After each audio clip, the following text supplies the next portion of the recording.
Welcome to TVBS Meeting Room, where we tackle global issues with a view from Taiwan. I'm your host, Wenchi Yu. Today we're so pleased to have William Pak, who's the CEO of Esprit. Welcome, William. Thank you. Good to be here. So, William, you joined Esprit about a year ago and got promoted quickly to become the CEO just earlier this year, obviously as an effort for the company to revamp the brand. I still remember when Esprit was the brand many years ago. It was very popular among the middle class especially. And so what happened? Over the last 10 years, the stock price hasn't been doing well, and what is your new solution to bring the company back? Well, Esprit is actually a very old company. It's from 1968, so it's approaching 54 years old. But it started in California, spread to Hong Kong and Europe. And over the decades... it's global by nature. It was always global from the very beginning by nature. However, the company itself was not operating globally, meaning it was operating in different regions separately. So this is when Esprit was most famous in the world. In the 80s and 90s, it was a very household name. But when it came towards the end of 2000, around 2007, which was the peak of what you mentioned, the stock price and the availability. It was valued at $20 billion at one point. Correct, yes. Yeah, so that was 2007, and then the financial crisis of 2008 happened. So a lot of retailers have a similar issue at that time, and spending patterns change, consumer behaviors change. But Esprit had difficulties back then. So what management about 10 years ago tried to do was change the type of clothing to a little bit more faster, monthly collections coming out instead of what it used to be. So I guess direction and image was lost over 10 years. So when I came on board, what we did first was try to figure out what went wrong, because we see a 10 to 15 year decline in the company. And what really was wrong is there's no cross-departmental collaboration. And there's no That tends outreach. to be a problem of many organizations. Yes. That's trying to run a global business.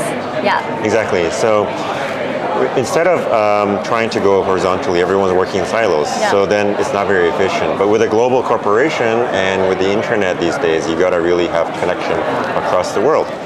So how are we trying to achieve this? We are now announcing that we are spreading our corporate brain to multiple cities. So Hong Kong remains the global headquarters, but New York City, London, Amsterdam will be our triple hub for creatives and other industries, including innovation.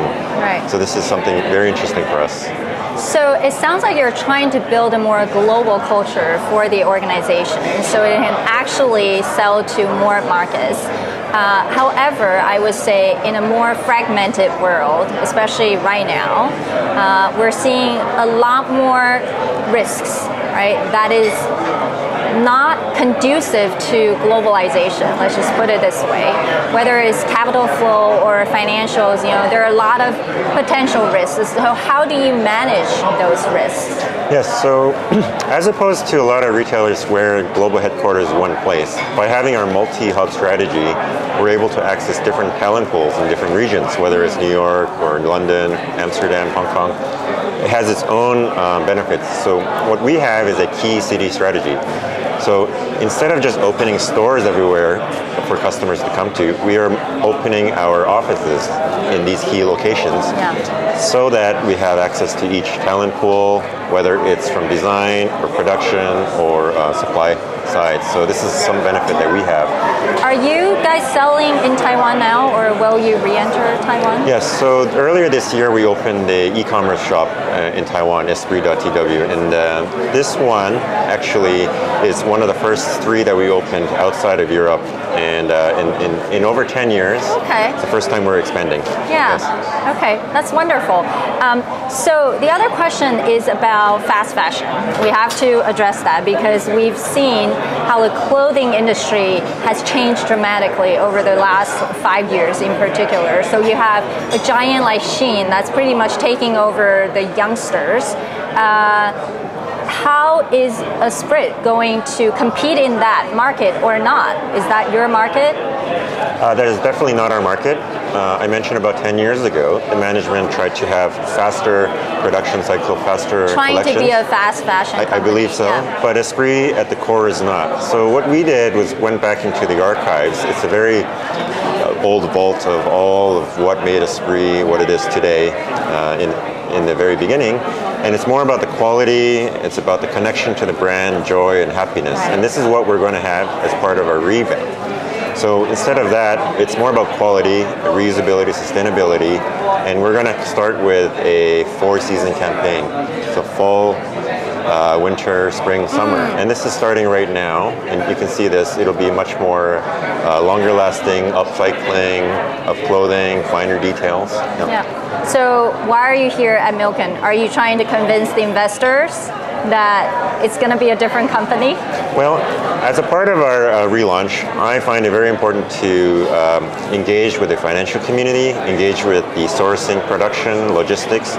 This is kind of one advantage of being in Hong Kong and the region as a global headquarters. So the first thing I did was reach out to these different sectors.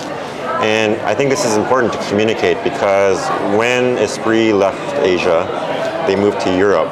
And a lot of the analysts at the financial banks and trading houses stopped covering Esprit 4 or 5 years ago. So the thing is, they have no point to cover a company with operations solely in Europe. So now that we're coming back to the region, I want to communicate more openly, and I think the Milken Institute is a perfect place to communicate this, to talk to different industries and people about this.